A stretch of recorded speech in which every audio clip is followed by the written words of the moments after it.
What is the most common injured body part in softball? I don't know if it's humanly possible to get a glove up to shield your face. Requires some noses to be broken first before the light bulbs go off. If outdated design were a sport, the softball face mask would be an All-American.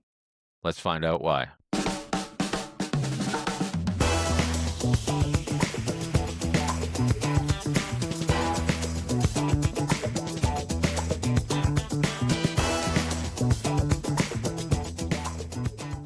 Welcome to the Softball Central podcast, your comprehensive look into the world of fast-pitch softball. In softball, safety has long taken a backseat to tradition, but that's starting to change. Today, we're joined by Brett Markwort of Markwort Sporting Goods and Adam Glickman from Neo Softball, two innovators working to rethink protective gear from the ground up. Welcome to the show, guys. Thank you. Thank you. So the first thing I wanted to ask about, if you could change one thing about how safety equipment is regulated or required in softball at any level, what would it be? The game's moving too fast. The bats are too hot. If you look at a average high school, college exit velo, 60 miles an hour, 70 miles an hour, the pitcher's releasing it from 37 feet by the time she hits the ground and she plants that front leg. And so at 60 miles an hour coming back, the pitcher has 0.42 seconds to react. And I don't know if it's humanly possible to get a glove up to shield your face. And so the face mask needed to evolve because today's equipment, I don't think, has been sufficient and it hasn't kept up with the game. And so whether you're at third base and all of a sudden your coach is saying, take it away, take away the bunt. So that kid now is 10 feet in front of third base, 12 feet in front of third base. We don't know what's going to happen. And the game's just too hot. And I think at every level, I'm talking all the way up college and pros, the pitcher must, I think we need to regulate this in. The pitcher must wear a face mask. You could make a similar argument for third base, maybe for first base. So I think we can vary by position, by experience, by age group. But man, it still boggles my mind that there are governing bodies that haven't made the mask mandatory for kids in the circle. Well, in the league that we were in, if the pitchers didn't want to wear a mask, they had to sign a waiver, and our insurance required it for them to sign a waiver. Yeah, like you're talking about taking away the bunt, and I see those girls, and you're right, they're like 10 feet off the plate. You get a slapper up there, decides it's a fake bunt, and she pulls that thing back and drives it. She's a sitting duck. I don't understand why it's not required, especially the pitcher. I've seen someone take a softball square in the face, and it wasn't pretty. The next season, that girl was wearing a mask, though. It shouldn't take having your nose exploded to turn the light bulb on to say, oh, you know what? Yeah, that's probably a good idea. I should wear that mask. Well, that's pretty common, actually. I guess requires some noses to be broken first before the light bulbs go off. Right. Yeah. And we need more college players. We need more pro players wearing the mask because they're the ones who are going to normalize it. And so when we look up the tree, we look up the chain, and the young ones do, and even the parents of the young ones do. And we see the icons of the game, the best in the game that are wearing the mask, the Jordys, the Nijas. It's changing the game. They are changing attitude. And with that, we see a change in behavior. But we need more. We need more of Absolutely. it, right?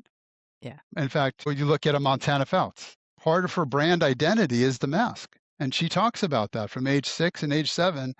She's one of the best pitchers in the world, AUSL, national team, and for her, a mask is a must. So we're seeing the game change by the game changers. But as far as I'm concerned, we still have too many kids at risk, an unnecessary risk because of some of these outdated attitudes. So when I watch a college softball game and I see a pitcher without a mask on, I'm like, wow, that's an interesting choice. For me, it's expected that the college pitchers should be having a mask, especially like you were talking about the exit velo. I mean, you said 60 miles an hour. I think the minimum coming off the bat is probably closer to 70 miles an hour. Yeah. High level D1, absolutely 70 to 80. And there, right? So it's a half second reaction time. It's just too hot. I just love them to see them when they get that strikeout. They pull off the mask. they grab their rosin bag and they head right to the dugout. It's like a little routine. This episode is sponsored by The Glove Pope. From custom glove builds to expert restoration, pro-level relacing, break-ins, and conditioning. Visit theglovepope.com or at The Glove Pope across all social media platforms. Mention DSPN for a 15% discount. And if you're enjoying this content, don't forget to like and subscribe. So, Brett, Markwort Sporting Goods has been in the sporting goods space for decades. Where did the idea for the Neo mask come from, and why now? So Markwort Sporting Goods has a long history. My grandfather started, my father's still active now. So around the year 2000, my father was running our catalog at that time. He had a sample come across his desk of a game face mask for softball that he had never heard of. No one really knew anything about. And then he finally needed space to fill into the catalog. And so we decided to try it. And that was, again, 2002, 2003. And we sold a few that year. Then sales doubled to 30 the next year. So, nothing extravagant. But then they doubled and they quadrupled. And so 2005, 2006, it became one of our hottest products. That's when it started catching on. So we've seen a kind of evolution of this, niche come to be an important category through its whole development. That's when it first came about in fast pitch. And we've seen all the developments through our own product line, but also all the competitors that have come out. We saw the plastic mask was a game face, and then finally metal mask come out. But it started to become apparent that they were all kind of based on the same design. It was just, how can we make this better? And it just revolved around the feedback, the fits. What can we do to make it fit better, make it more comfortable for a player, make it easier to put on, put off, just make it a more robust piece of equipment. So that's where the genesis was. That goes all the way back to 2011, 2012. And here we are 2 decades plus out, removed from the first face mask, and they've all kind of done the same designs. What it comes down to was during COVID, had all these ideas bubbling in the back door. And so it was like, well, this is a great time as any, let's do something about it. So what I wanted to say was one of my favorite things about this mask, when I first saw it at Mary Nutter, I was like, it's a cool looking mask. And I tried it on and I cinched that thing down and I tried to shake it off my face. I tried to do a lot of things and I'm like, oh, this is, really game changer. And every time I see Adam throwing something up on Facebook, I make sure when I see it that I tag in there, just like, this is the best mask, #1 mask. You won't need another mask, so on and so forth. So I really believe in the product. I really do. And I think it's just going to explode. I didn't understand how it was going to be a transformational product until Mary Nutter. And I saw these 7 and 8-year-olds. And as they were clicking, click, click, click, and as it was securing to their face, I could see it in their eyes that they realized for the first time that they had control and ownership over this piece of equipment that previously had eluded them. It was constantly, Mommy, can you fix my mask? Daddy, can you fix my mask? I was just going to say Coach, that, yes. Can you fix my mask? We were sticking these steel cages with these elastic straps on these 7-year-old girls, and they had no ability to control their experience. And all of a sudden, click, click, click. You can see it in their eyes. Now they had ownership of it. And that was transformational. For the first time, I believe, a lot of these girls felt like this is a part of who they are as a player. It became a part of their identity. It became a part of their, when I take the field in my shining armor, in my Neo mask, I'm ready. Because now she feels like it's a piece of her. And that really wasn't the case prior to Neo. This is more than just a better mousetrap. This is fundamentally different in how these young girls are going to see themselves and feel about themselves on the field. That's awesome. And I meant even being a coach, coaching on the field with the 8-year-olds, 10-year-olds, and yes, it's coming loose. And then you're trying to stretch it and it's in between innings. They're trying to get back out there and play. And then we're allowing them sometimes to go out there with loose masks because the time it would take to try and fix it and resize it in the middle of the game when it comes loose is perceived like, okay, we're delaying the game to try and fix it. Just go out there. We'll take care of it next inning or after the game. And what if that's the one time that they take a ball in a weird spot or they're trying to field a ball? So game changer. And like you said, it's done in seconds. Click, click, click, locked in place. I think you'll see a lot more girls remembering their mask rather than, they come running out of the dugout, and depending on what age it is, if it's 6U or 8U, the parents are going, "Your mask, put your mask on." And the girls always have the same reaction. They're like, "Oh, I don't want to put my mask on." But now you're going to see them like it's like their visor, it's their glove or their bat. They're ready to go. They want to wear it because it's comfortable. And I mean, once you have it on, you can like completely forget you're wearing it because it's not distracting at all. So, Well, and I think what to his point of saying it's a part of you and that's what you feel. When it is not loose, it's a part of you. But when it's loose, it's like, oh, this is a distraction from me being able to participate on the field. Function was obviously a big part of this. We wanted to feel good, we wanted to be easy to use and better adapted for the game of softball and fast pitch. I mean, style was a big part of it as well. I mean, that was almost as important to make it not so utilitarian and just, we want to look good, and for that, for ownership, for the girls to feel good, look good, and that's important. And likewise, if I can do a little drop, the customization option. So ability to have the first mask to drop team logos, names, fun ideas, a larger campus onto the shield of the mask, which is great because now it's team identity. And we've already had people just, our parents, kids, not really sure the source, but somebody is putting their names on these things, like just fun letters across the tops. That's really exciting. like you said, it's got the logo on it. It's part of your uniform. So that even makes you want to wear it even more. Or some teams might let you do a little something, whether you're going to put a cross on it or John 3:16 or whatever you want to put on it. Yeah, it's yours. It's again, I've been so excited about this product since I first saw it. I'm just like, oh my gosh, I wanna know more. Yeah, can do a DSPN one just for you. I'll wear it on the next podcast, the mask. All right. Hey, All right, there we go. Can we build in a microphone to it? Then I'll wear it all the time. You know what I'm I saying? like where you're going. Yeah. It's on the drawing board. So the next step would be like to get together with PitchCom, and then everybody's communicating on the field through the mask. And well, anyway, so Adam, what is your role within Neo, the company? So I got brought into this through a mutual acquaintance that Brett and I both know, and his industrial design firm actually played a role in the development of the mask. And we got to give him a shout out. His name is Tyler, and his industrial design firm is called Boom Bang. And Boom Bang won the contract from Major League Baseball 3-4 years ago to develop the pitcher's half cap, which debuted last summer. The Dodgers playing the Padres. And Brett essentially brought in Boom Bang to help with the industrial design to get it to market. And I've known Tyler at Boom Bang for a number of years. So Tyler, looking around as a stakeholder, knew that I had been in the softball space and very much an entrepreneur my whole career. And this was really at the intersection of a lot of my experience and passion. So my role working with Brett is really to help lead the product into the market. And so this just fell right into my wheelhouse. And so I work daily with Brett to bring it into the marketplace and to find the opportunities and to make sure that we are honoring the culture as we introduce what I really believe is a disruption to a rather established market. And man, we're having fun.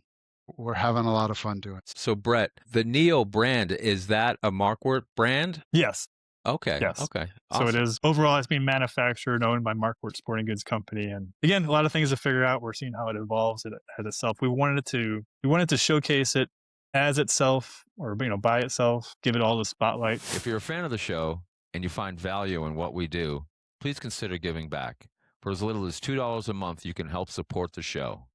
You can find all this information at patreon.com/softball central. The ExoShield outer shell features a reinforced metal cage that wraps around the temple areas, an area that traditional masks often have left exposed. How did you identify the temple as a priority, and what does the protection actually mean for players in a real gameplay scenario? Yeah, I'll start with that one. So again, this is the development of the Neo it's evolved tremendously over the past, let's just say the 5 years is when it's really taken shape and evolved from a the vision to what it is now. But still, it was always kind of built around that fitting system that conformed to the player's head and wasn't just something that was slapped on your face and it's kind of smushed there with elastic bands. It's just by design that lent itself to a shape and a structure that was more, that just offered, more protection, that was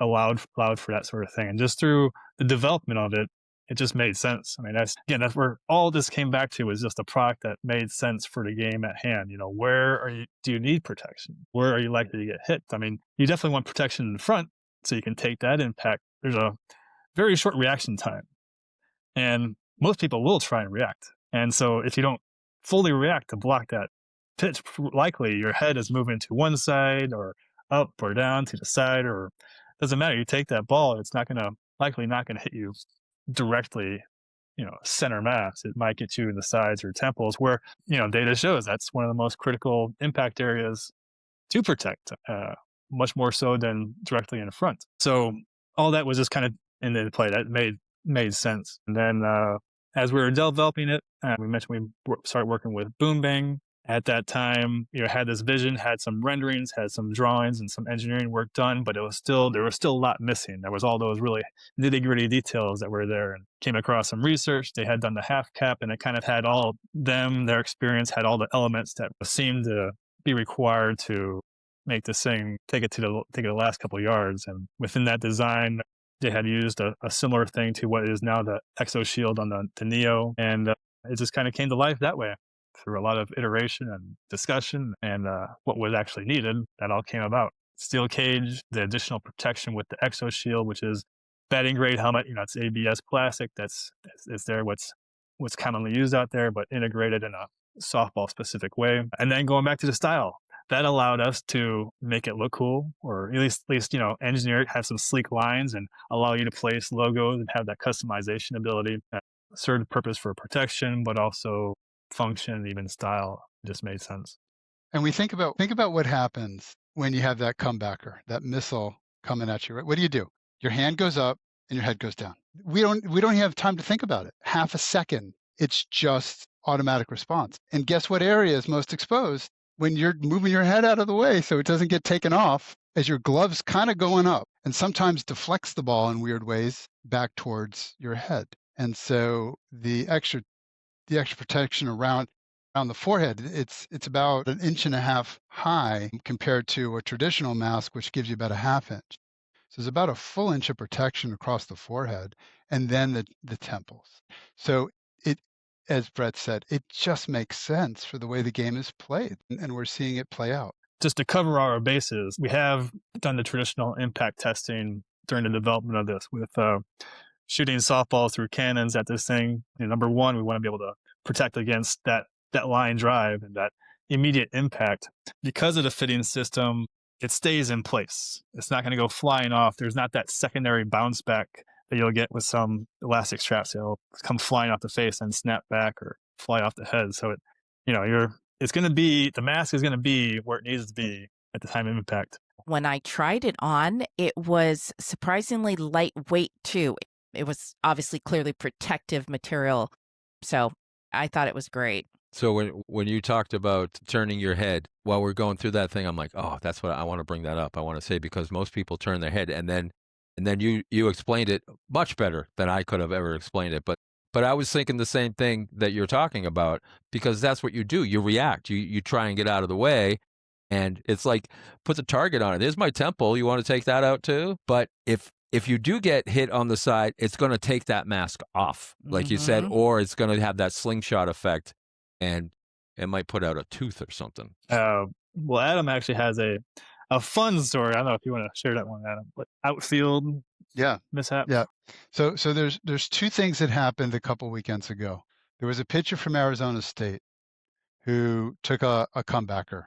She was wearing a mask, thank goodness, a traditional elastic strap mask. She put her head down. It hit the side of her mask. I don't know what the exposure was. She came out of the game. She walked off, but her mask went flying off. Her sunglasses broke in half and just sort of exploded. And she was clearly dazed. And I don't know. I hope she was okay. I think she was okay, but they had to take her out of the game. And so that happened like on a Saturday. The next day, we see a little video surface online of a 10U game, and there's a deep fly to right center. And typically what happens at younger ages, you have your right fielder and your center fielder that are both going for the ball. And of course, what happens? They collide, right? Going at a pretty good impact. Well, the kid in center field, we learn, was wearing the Neo mask.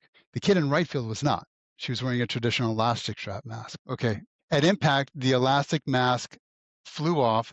The kid with the Neo mask stayed on. The kid whose mask flew off ended up with a big contusion on her face, and the kid wearing the Neo mask did not. She was fine.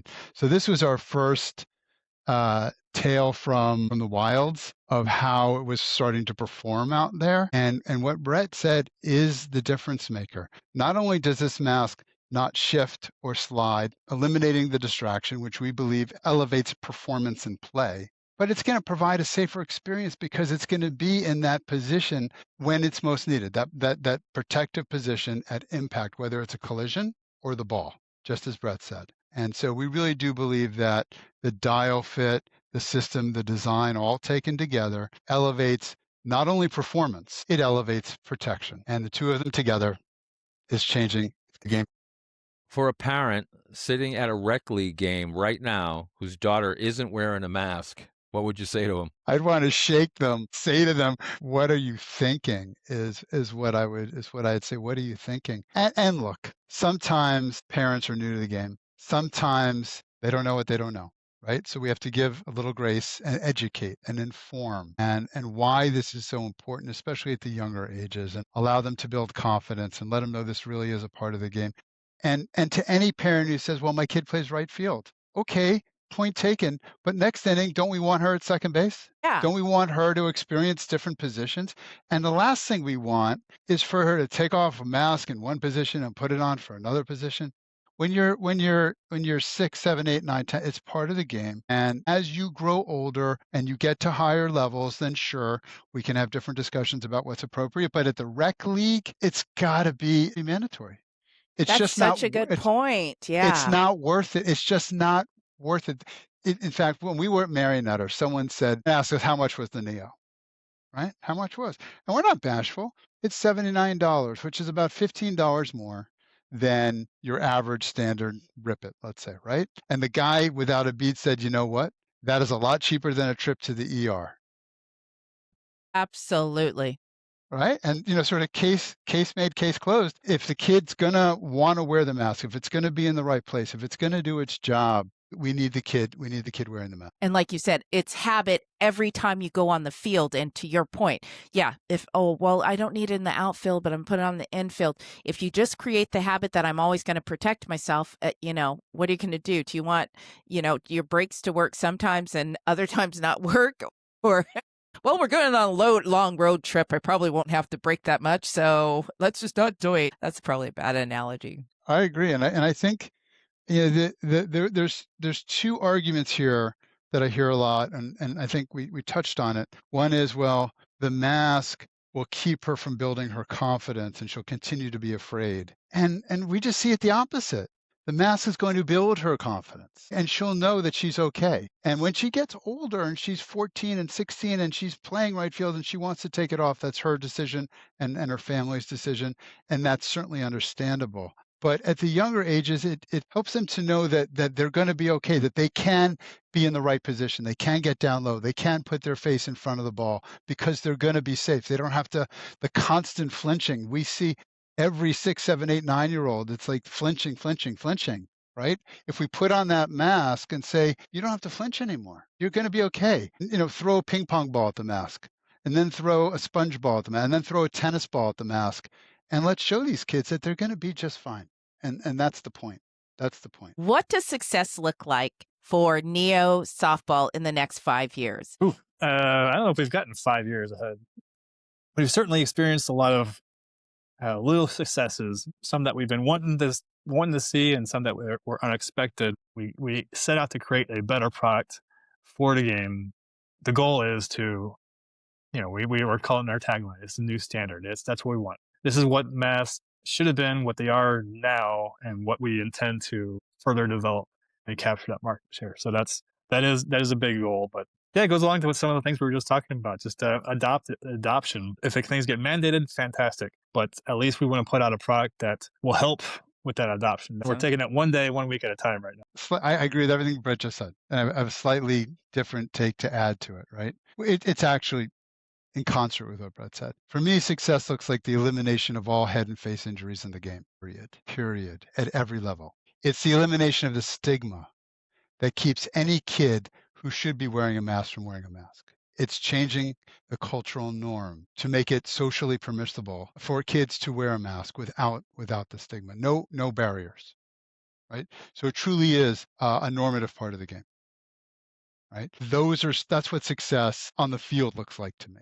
And I think that's what we were talking about in the beginning of the interview, is that before, a lot of the gear, even catcher's gear, was adapted from baseball and wasn't specific to female catchers. And now we have, Jinchro and a lot of these other female catchers have their own catching gear coming out now. So definitely, I think now we're saying what we're developing products specifically for the sport of softball and not using something from baseball and we're just going to try and bring it over to softball. So there's a lot to that. And thank you both of you gentlemen for being innovators in that space. To that point, that for these girls, the hair game is real, right? The hair game is real. And one of the brilliant features and design elements of Neo is that it has an open back design that can accommodate any way she wants to wear her hair that day.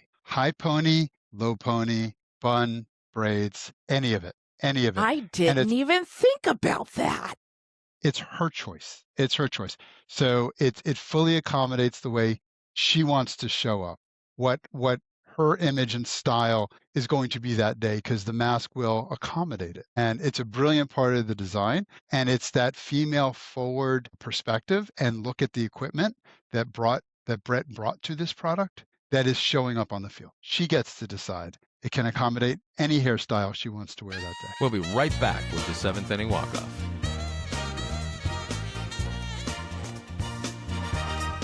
Welcome back, everybody. This is the seventh inning walk-off. It's a little trivia game we play with our guests, and Adam and Brett are going to give it a shot and see how many runs they can score. So you gentlemen ready to start? Yes. Sure. Okay. So, Brett, this is going to be for you, the first one here. And just so you know, this isn't rec ball trivia. Okay, this is pro level trivia. If you guys are competitors, you better be ready. Okay. Okay. Oh boy. And Brett, I'll be sad if you don't get this, and I think your whole family will be disappointed. Okay? Wow. Okay, I'm sorry. Well, I should have done my research ahead of time. At what age did your grandfather or great-grandfather, Herb Markwort? Yeah, my grandfather. Your grandfather. So at what age did your grandfather start his business? I'm pretty sure I know this one. It was at 14, he got his business license. So he started restringing tennis rackets.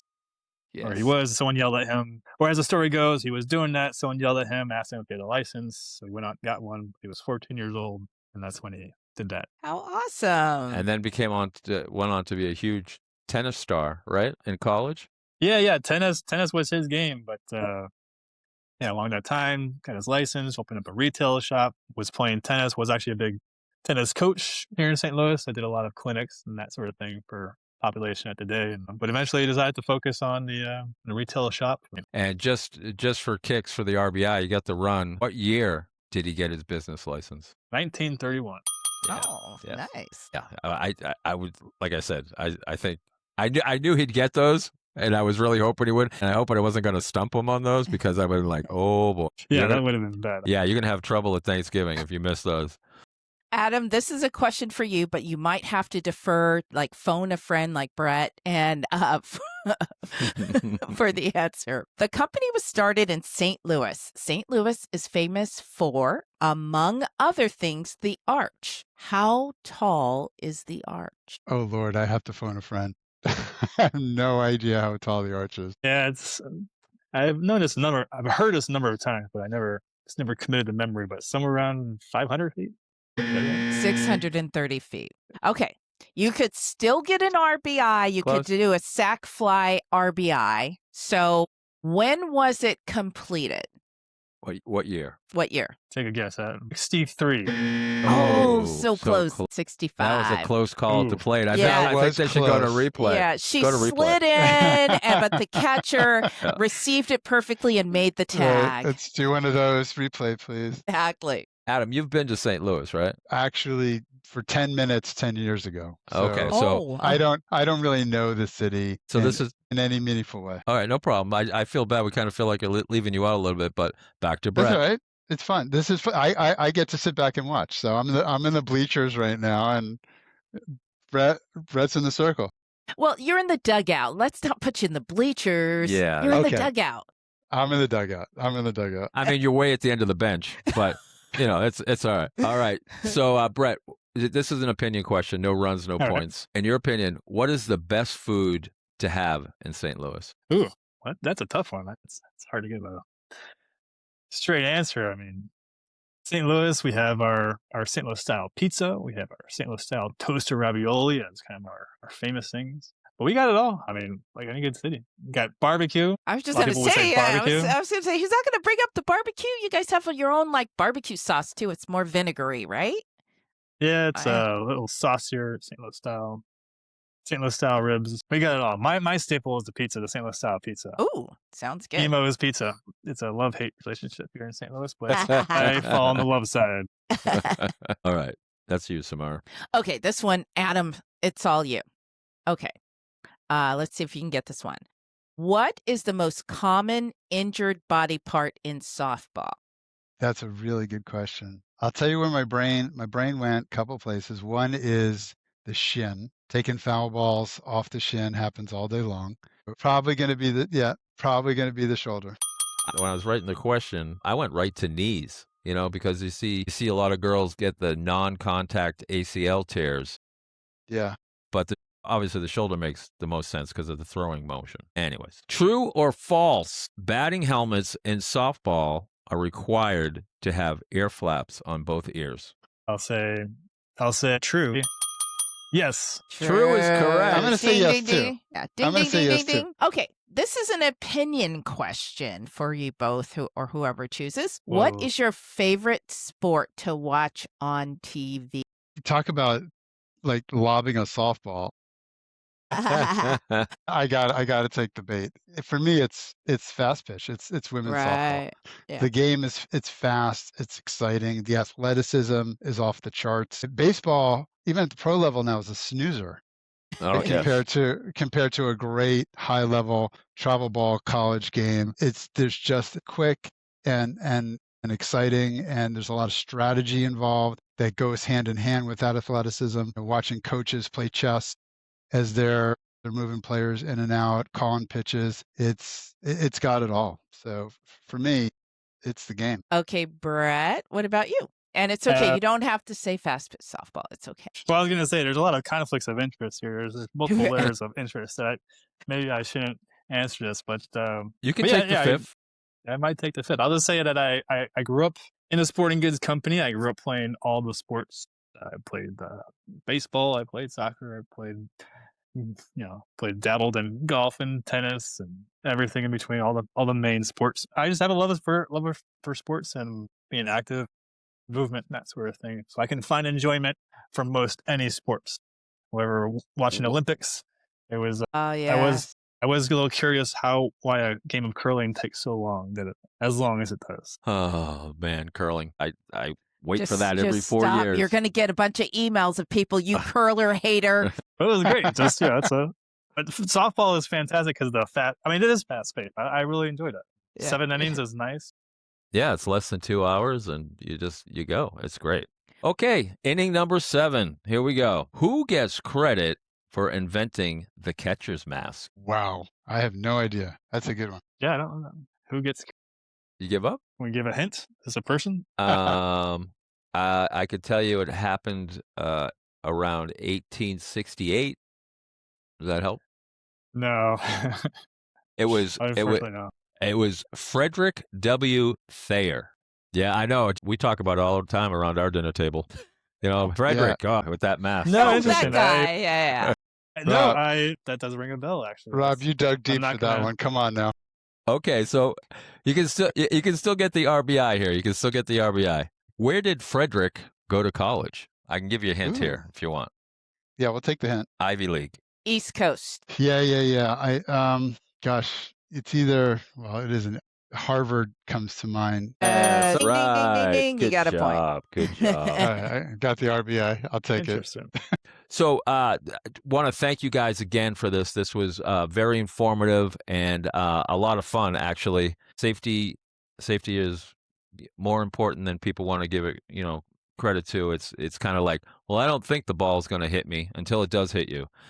All the innovations in this mask are amazing, and like it's not let me rephrase that. It is about the safety, but the other things that go along with it, like what you thought about with, well, we can make it so they can put a logo on it, they can put their name, they can make it their own, and just getting away from those straps that every softball parent has woken up in the middle of the night screaming about. So very excited for where this is going, and I can't wait to, maybe we'll do this again in a year and just get some updates. Again, thank you guys so much for being here. It's been great. And then where can people find the Neo mask, follow your journey, and get involved as ambassadors or affiliates? So neosoftball.com is our shingle out on the web. Neo_softball. You can find us on Instagram. And at neosoftball.com, you can anybody can really sign up as an affiliate, whether you're a coach, a parent, you are a aspiring social media star or influencer at age 10, and we got a bunch of them with accommodating parents. We have a program for you. All right. Well, thanks again, guys. It's been a lot of fun. Thank you. Yeah, and thank you so much for the opportunity to tell the story and learn from you guys as well. This is a product that's been a long time in the making. It's been very passionate about it, very exciting along the ways, and it's great to have the platform to share that story a little bit, and certainly appreciate the kind words and encouragement opportunity from you guys. So thank you. Is that a ditto from you? You guys you've been kind and generous, and we appreciate it. Remember, everybody, you can find us at softballcentralpodcast.com. You can also find us on social media on YouTube, Facebook, and at DSPN Plus on Instagram. Please like, subscribe, and follow. You can find this episode and all of our episodes on our website, softballcentralpodcast.com, and wherever you get your podcasts. If you'd like to drop us a line, call or text 323-909-2112. If you prefer, send us an email at info@softballcentralpodcast.com. If you're a fan of the show and you find value in what we do, please consider giving back. For as little as $2 a month, you can help support the show. You can find all this information at patreon.com/Softball Central. Thanks again to the Glove Pope for the support and sponsorship of this podcast. They don't just fix gloves, they transform them. Visit theglovepope.com and at theglovepope across all social media platforms. Don't forget to mention DSPN to get your 15% discount. I'm Rob D. And I'm Samarra. Thanks for tuning in to this episode of Softball Central Podcast. Until next time, put that ball in play. You never know what's going to happen. Ciao.